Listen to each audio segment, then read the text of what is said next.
So many factors come into play working from home, and let's be honest, there can be a lot of distractions in that home office. Earlier today, I spoke to executive search expert Steve Yakesh about strategies to help workers stay productive and on task. Steve, thank you for being with us. You know, so many of us are working from home these days. What are some things we can do to make sure that we're being as productive as we would be in the office? It's a great question, and I think there's a lot of different tactics and strategies, but if somebody's struggling to stay productive, I recommend starting with three basic strategies.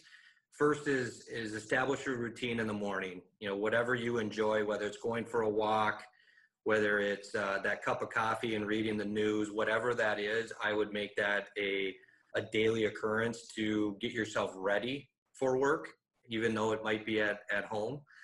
The second tip that I would recommend is to take breaks throughout the day and plan them throughout the day.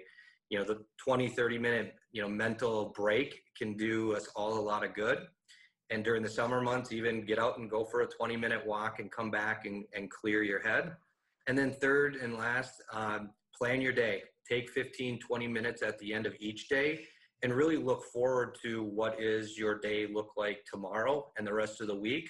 So you can, again, go back and plan those breaks to give yourself some mental health.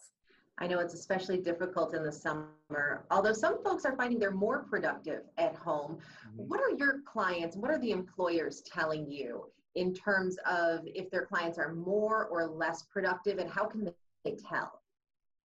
Great question, and you're right. Some are feeling like they're even more productive. Others struggle, and so we encourage all of our clients and leaders out there to just have those conversations with their employees. And a few signs to tell is looking at their production or the quality of work, and if leaders are seeing quality diminish and or untimely tasks being done on time, go and have those open dialogues with your employees and potentially give them some strategies to be more productive at home.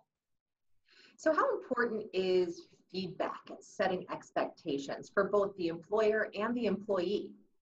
I think it's extremely important in just daily, non-working remotely environments. It's important, but I think in today's environment, having those conversations, setting expectations, and just having open dialogue with your employees is that much more important because you want to make sure your employees are feeling connected. Yeah, are there some things that you've advised people to do to really not only keep that productivity up, but make people still feel sort of connected and part of a team?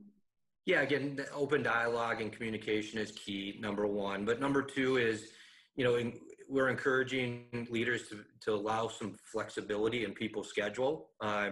If you're a parent and you have kids at home, maybe you have to drop them off at a camp or a sporting event or whatever during the day. Allow for that flexibility to allow your workers to have that and then come back and be productive. Maybe it's only in a 4-hour block and then they have another errand to run, and now then maybe it's two-hour blocks, but eventually you're going to get your work done if you allow for that flexible work and life balance. Well, those are some great tips. We're all figuring this out now 4 months in or so. Thank you so much for being with us, Steve. Thanks for having me, Laura. Take care.